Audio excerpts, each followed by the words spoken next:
Hello and welcome to News at 10 on Rajya Sabha TV. I'm Aishwarya Kapoor with you.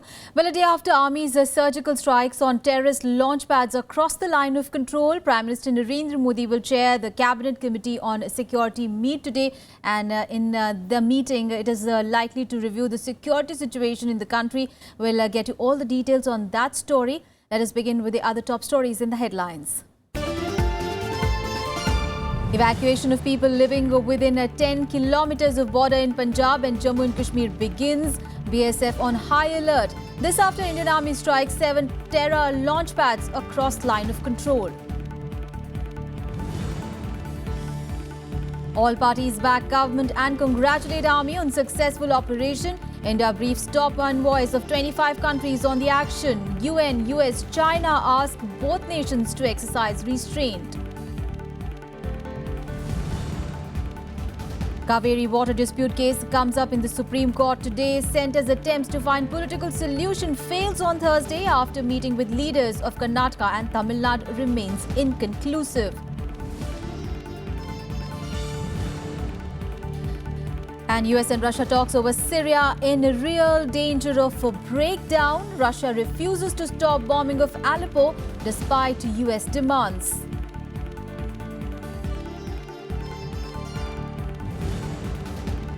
In cricket, India to take on New Zealand in second test of the series at Eden Garden today. India looking to reclaim #1 ICCI rankings after bagging first test.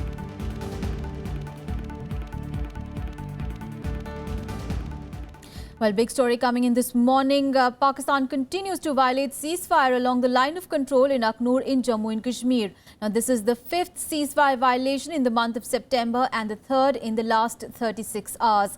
Pakistani troops opened fire from small arms along the border. The firing started at 12:30 and ended at 1:30 last night. Now, there was no loss of life or injury to anyone in the firing. Meanwhile, another soldier who was critically injured in the Uri terrorist attack succumbed to his injuries, taking the total death toll in the attack to 19 now. Meanwhile, evacuations have begun from border areas following India's surgical strikes on terror launch pads across the line of control.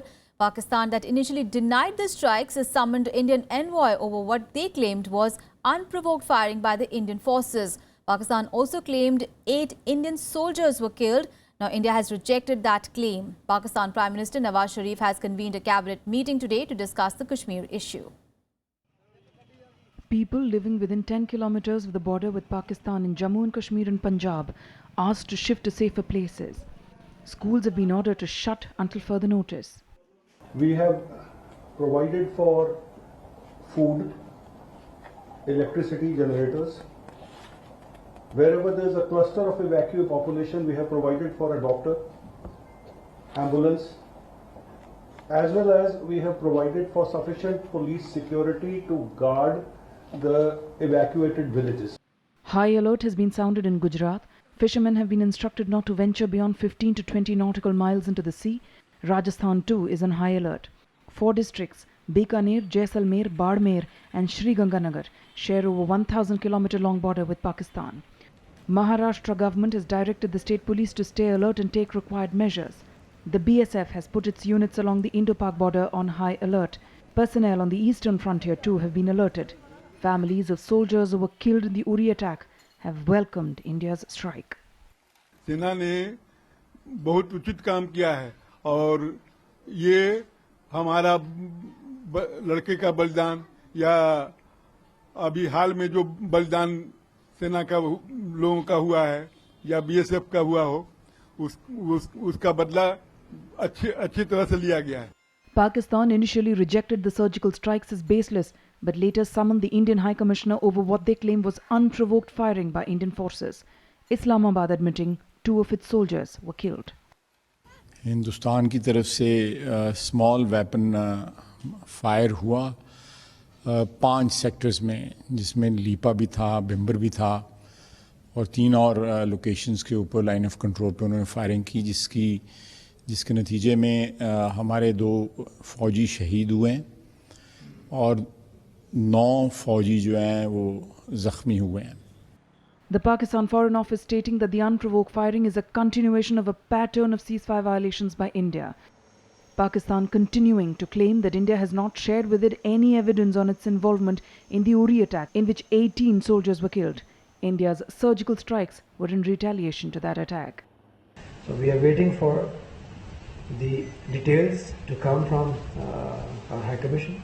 So once we have those details with us, we'll definitely look into it as to what details or what information have been provided, because it was just a piece of paper which has been given to him. Pakistan Prime Minister Nawaz Sharif reviewed defence preparedness following the surgical strikes. He held talks with the Army Chief Rahil Sharif and other top aides. Sharif continuing with his rhetoric that Kashmir is an unfinished agenda of partition and that no power can deter them from supporting the cause. Sharif has also called a cabinet meeting today to discuss the present Kashmir situation. Bureau Report, Rajya Sabha TV. Well, now let's take a look at how world leaders have been reacting to India's surgical strikes across the line of control. Now, the United Nations has asked India and Pakistan to exercise restraint and encourage them to continue their efforts to resolve their differences peacefully and through dialogue. The UN said it is following the situation with great concern. Meanwhile, the United States has also urged calm and restraint on both sides. Washington also says that it understands that the Indian and Pakistani militaries have been in communication and that continued communication is important to reduce tensions.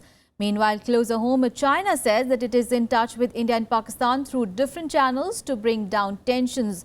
Beijing asked the two countries to properly deal with their differences and work jointly to maintain peace and security in the region. Well, earlier, making a paradigm shift in its approach to cross-border terrorism originating from Pakistan, India on Thursday carried out surgical army strikes along the line of control in Pakistan, while army officials disclosed that heavy casualties and damage had been inflicted on the terrorists and their armaments. Pakistan denied the claim, even as it admitted that 2 of its soldiers had died in what it called was cross-border firing.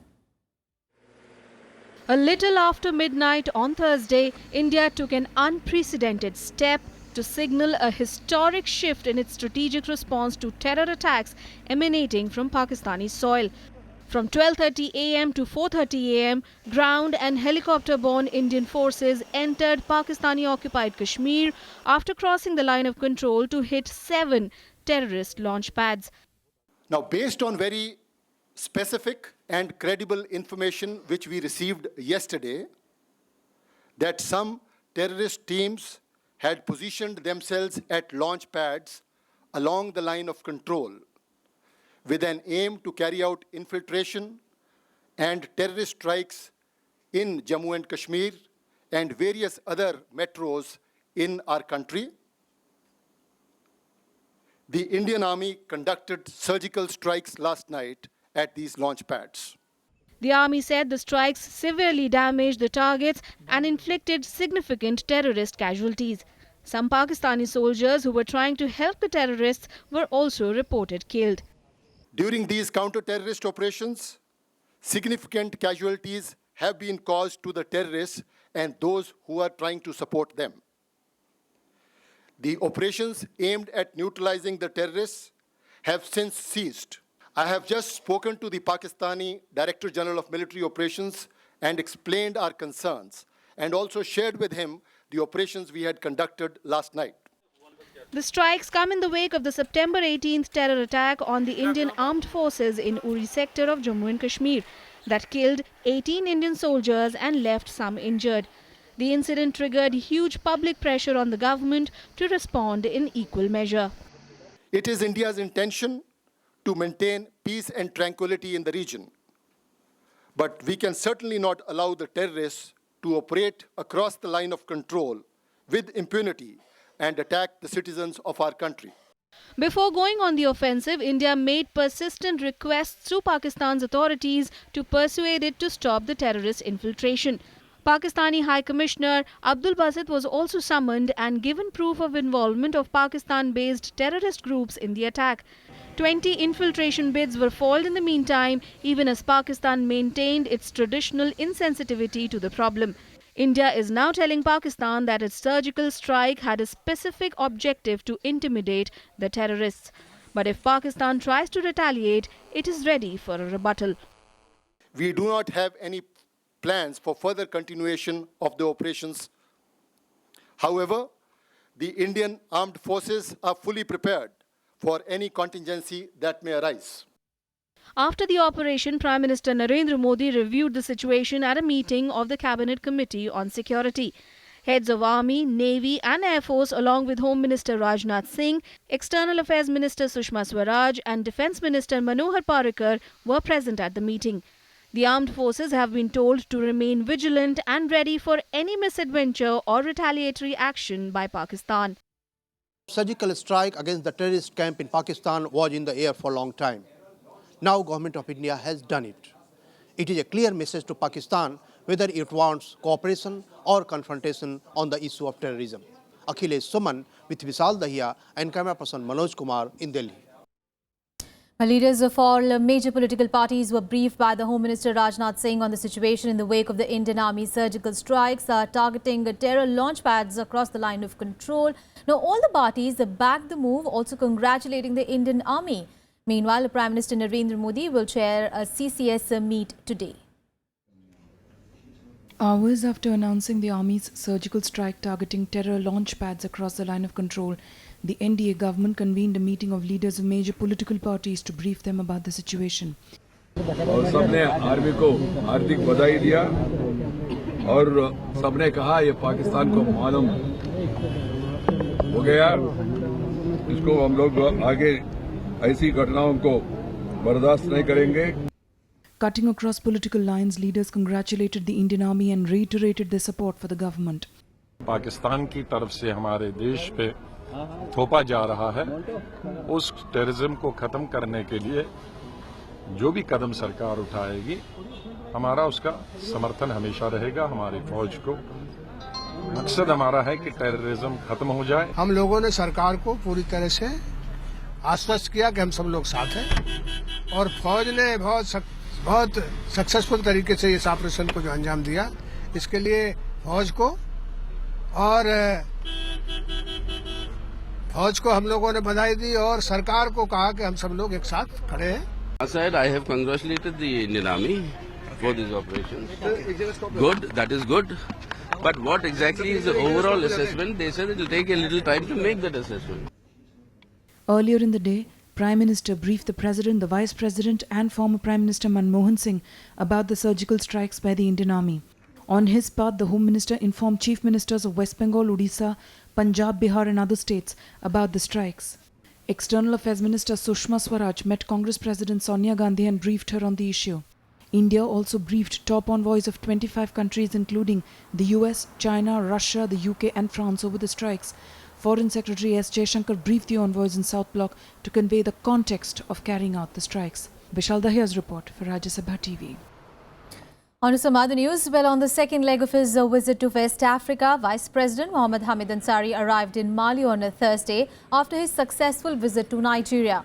During his visit, Vice President will meet Malian President Ibrahim Keita, the Vice President, and would also address the National Assembly of the Republic of Mali.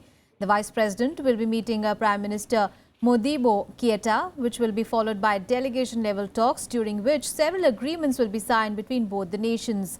Now, Vice President Ansari will also meet CEOs of Indian origin and Indian companies and would also interact with Indians posted in Mali under United Nations missions later in the day. So far, 2 agreements between India and Mali were signed, one on standards by Minister of State Arjun Ram Meghwal and another one on cultural exchange cooperation by the Indian ambassador in Mali. Productive afternoon opened a new chapter in the bilateral relationship between Mali and India. And before departure from Nigeria, Vice President also delivered a lecture on the legacy of India's national movement at the University of Lagos by invoking Mahatma Gandhi's view on the communal harmony. He said that Indian nationalist movement was committed to secularism. Deputy Vice Chancellor, the youth should have a sense of history and know that the environment that encourages their aspirations was built on the sacrifice and toil of others before them. Another story to look out for. The Kaveri water sharing issue is back in the Supreme Court for hearing today after warring states Karnataka and Tamil Nadu and the centre failed to arrive at a consensus during the meeting on Thursday. Well, the Water Resources Minister Uma Bharti met with Karnataka Chief Minister and a PWD Minister from Tamil Nadu, but the meeting remained inconclusive. Centre's efforts to broker a solution to the Kaveri water dispute between Karnataka and Tamil Nadu have failed. A 3-hour-long meeting chaired by Water Resources Minister Uma Bharti in New Delhi on Thursday, following the Supreme Court's order, remained inconclusive. Tamil Nadu refused to accept Karnataka's proposal that an expert committee be sent to the river basin to assess water availability. Expressing disappointment over the issue, Uma Bharti urged the people of the two states to maintain peace and cordial atmosphere and said the Supreme Court would take a final decision on the matter. Whatever Honorable Supreme Court has ordered our ministry through Attorney General, the advice came. We are just bound to do that. We called the meeting. It was an opportunity for both the state to find the solution. Even they tried their best. But ultimately, the solution could not be achieved. And now things are again in the front of Honorable Supreme Court. And we will send our notes, whatever we have noted, every word will be sent to the Honorable Court through AG. Karnataka Chief Minister K. Siddaramaiah once again expressed his state's inability to spare any water for Tamil Nadu, as it will be detrimental to drinking water requirements of its people. Karnataka has declared 22 districts drought affected, including the Kaveri Basin area. 20ನೇ ತಾರೀಕು supreme ಕೋರ್ಟ್ನವರು 7 ದಿನಗಳ ಕಾಲ ಪ್ರತಿದಿನ 6,000 cusecs ನೀರು ಬಿಡಬೇಕು ಅಂತ ಹೇಳಿ ಆದೇಶ ಮಾಡಿದ ಮೇಲೆ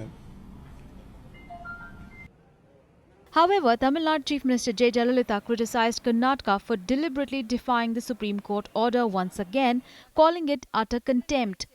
In a statement, Jayalalitha said, and I quote her, "In utter disregard and in complete contempt of the orders of the Supreme Court, Karnataka failed to release the stipulated quantity of water to Tamil Nadu. This deliberate defiance goes against the spirit of the Constitution itself and amounts to contempt of the apex court. Karnataka has not followed the orders of the Supreme Court and has, on the other hand, permitted unruly elements to create law and order issues." Quote unquote. Thursday's meeting was attended by Karnataka Chief Minister Siddaramaiah and Tamil Nadu PWD Minister E.K. Palaniswamy.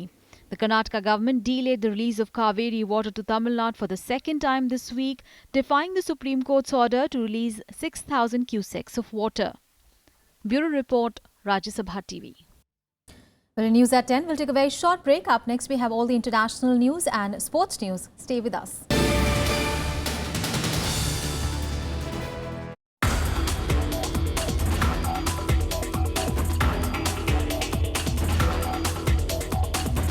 India and Vietnam have entered into a comprehensive strategic partnership.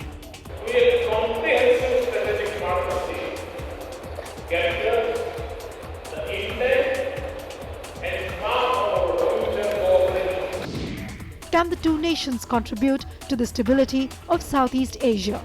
Most of the challenges to its development and security comes from the maritime domain. Both the nations are fighting out the hegemony of China in subtle terms, not very openly. Watch our special report, New Delhi to Hanoi, only on Rajya Sabha television.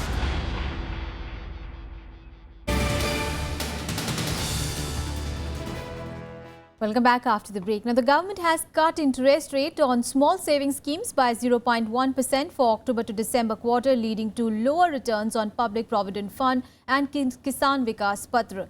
Now, interest rate on Kisan Vikas Patra has been brought down to 7.7% from 7.8%. Meanwhile, a Public Provident Fund will fetch an interest rate of 8% in the third quarter of the current fiscal, as against 8.1% in the previous 3 months period.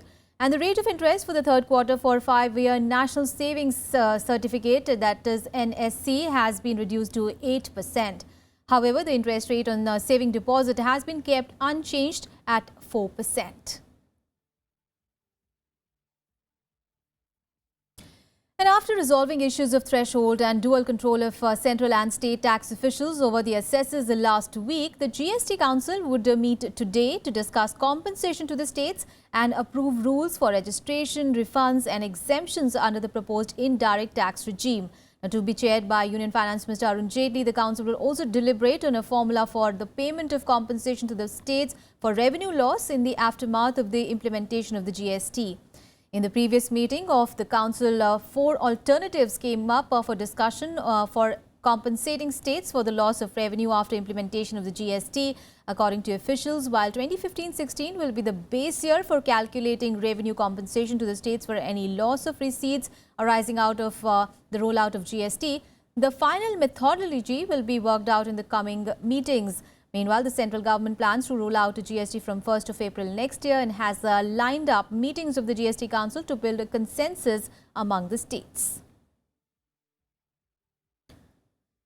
Let's get to some international news now. And a woman has been killed and 108 people were injured, some of them critically, after a commuter train crashed into a railway station in the US state of New Jersey. Now, the train overran its stopping point, slammed into a bumper block, went airborne and went through ticket barriers and into the reception area of Hoboken station. Now, there was an extensive damage to the train carriages and station, with part of the building roof caving in. A huge emergency service operation swung into action following the crash. And the train's driver is in a serious condition and is being treated at a local hospital, but he was cooperating with the investigators. Well, the crash comes 5 years after more than 30 people were injured when a train overran its stop at the same station. And the National Transportation Safety Board, or the NTSB, is looking into the cause of the crash. Meanwhile, the White House says that while there was no evidence of any terrorism linked to the accident, it has not ruled that out yet. The NTSB is launching a GO team to Hoboken, New Jersey, to investigate the crash of a New Jersey transit train that occurred at approximately 9 a.m. this morning. Before I go any further, I'd like to express on behalf of the entire NTSB our condolences and sympathies to everyone who is affected by the accident. I'm not aware of any evidence that has been uncovered that would draw that kind of linkage, but this is something that the National Transportation Safety Board is continuing to look at. So I think it's too soon to rule that out. But at this point, I'm not aware of any evidence that would raise those kinds of concerns at this point. Well, news from the Middle East, the US-Russia talks over Syria are in real danger of a breakdown. Well, this as Russia vowed to continue its bombing of a rebel-held eastern Aleppo in Syria, defying US demands to stop. Now, Moscow said on a Thursday that it would continue its support of the Syrian armed forces, complaining that the US has not done enough to separate the more moderate rebel groups, which it backs, from terrorist groups. Earlier, US Secretary of State John Kerry warned that it would end talks on military cooperation unless Moscow stopped the bombing. The US accuses Russia of taking part in strikes on civilian targets and possibly committing war crimes. Kerry says that US was on the verge of suspending the talks. Now, Aleppo has come under heavy aerial bombardment since the partial truce deal disintegrated a week ago. Meanwhile, United Nations has warned that Aleppo is facing an unprecedented humanitarian crisis. No, I think we're on the verge of suspending the discussion because it's irrational in the context of the kind of bombing taking place to be sitting there trying to take things seriously. Группы поддержки Сирии и, конечно, в документах Совета Безопасности ООН и в заключенных между Москвой и Вашингтоном. The people of Syria, and most immediately the people of East Aleppo, are being subjected to deprivation, disease and death in increasing numbers and with increasing ferocity. On to some other news. Well, Saudi Arabia's foreign ministry has said that it is a matter of great concern that 9/11 relatives in the US may be able to sue the kingdom for damages. Well, the statement came after the US Congress voted on Wednesday for a law allowing the families of nearly 3,000 people killed in the attacks to sue. In doing so, they overrode a veto by President Barack Obama. Saudi Arabia had lobbied furiously against the Justice Against Sponsors of Terrorism, or JASTA, legislation It has now called on Congress to reverse the decision. Now, 15 of the 19 hijackers that day were Saudi nationals, but the kingdom has denied any role in the attacks. Meanwhile, leaders of the Republican Party in Congress have said that they want to reconsider the law.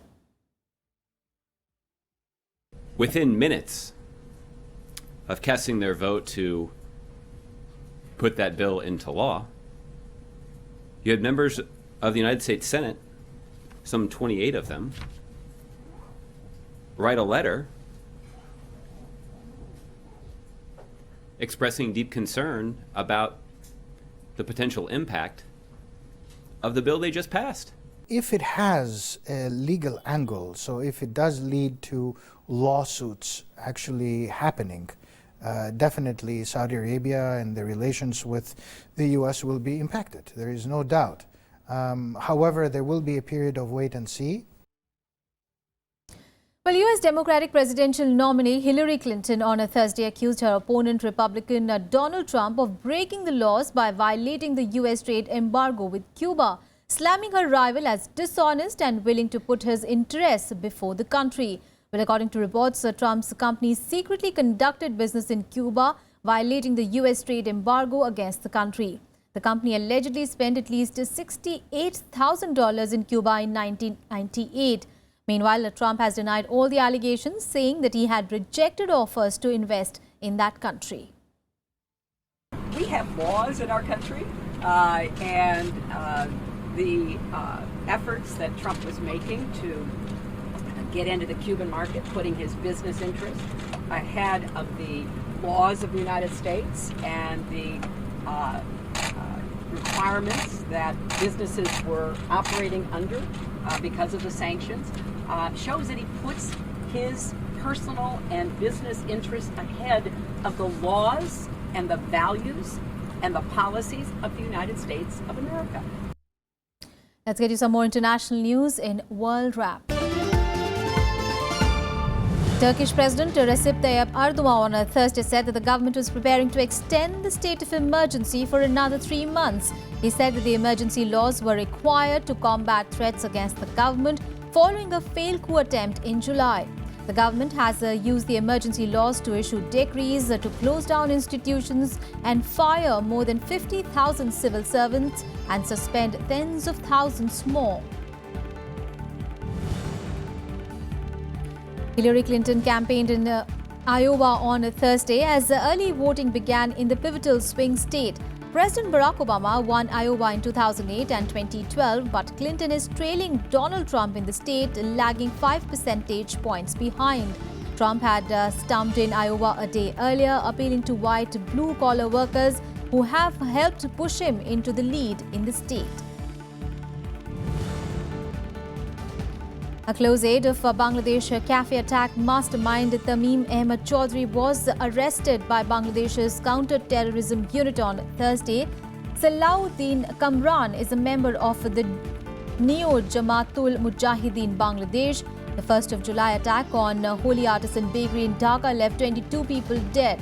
Now, Islamic State had claimed responsibility for the attack, but police believe that Neo JBMB, which is close to the Islamic State, was involved in organizing the attack. Let's get you some cricket news. Well, India has lost its first wicket after winning the toss and electing to bat first against New Zealand in the second test being played at Eden Gardens. Now, Shikhar Dhawan went back to pavilion after scoring just 1 run. Now, there are 2 changes in the Indian lineup. Shikhar Dhawan has replaced Lokesh Rahul, who was ruled out of the remainder of the series because of an injury. Also, Bhuvaneshwar Kumar comes in for Umesh Yadav. While New Zealand suffered a setback this morning, Captain Kane Williamson was ruled out due to fever. Ross Taylor will now lead the side against India. Now, this will be India's 250th test at home against New Zealand. Well, that's all in this edition of news. Thanks so much for watching.